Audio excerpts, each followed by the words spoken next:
So hey folks, I am Prajwal Mishra, a data analyst, and today I will be walking you through an in-depth analysis of Wavecon telecom performance, particularly focusing on the impact of their recent 5G launch. Before going to the insights, let's understand about the company.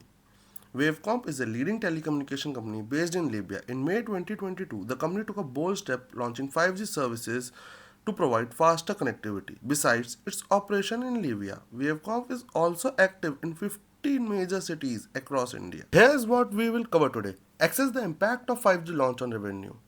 Identify unperforming KPIs post launch. Evaluate which plans are driving or dragging revenue.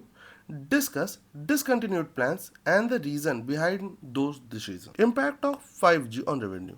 Following the 5G launch, Wavecom total revenue experienced a major dip of 0.5%, moving from 16 billion to 15.9 billion. Among all cities, Lucknow, Gurgaon, and Patna showed the steepest declines. On the other hand, cities like Ahmedabad, Chennai, and Delhi have relatively stable revenues with less than 2.5% drop. Underperforming KPIs. When we analyze key performance indicators, active users declined by 8.28% post launch. Interestingly, Pune saw an 18% increase in active users, bucking the trend. However, unsubscribed users jumped from 5.6 million to 7 million, with Lucknow reporting the highest churn at nearly 78%.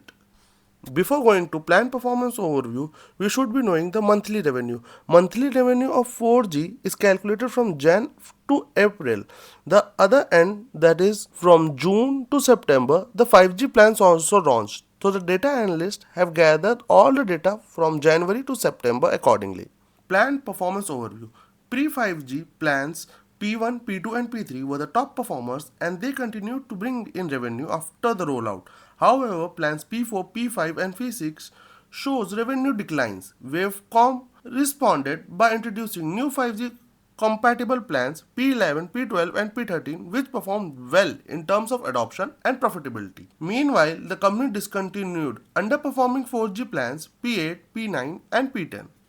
Discontinued plans and reasons. The main reason behind discontinuing P8, P9, and P10 was poor profitability and lack of 5G compatibility. For examples, plans like Daily Savior and Big Combo Pack had declining revenues. These were replaced by upgraded 5G ready offerings better aligned with customer needs and the new network capabilities.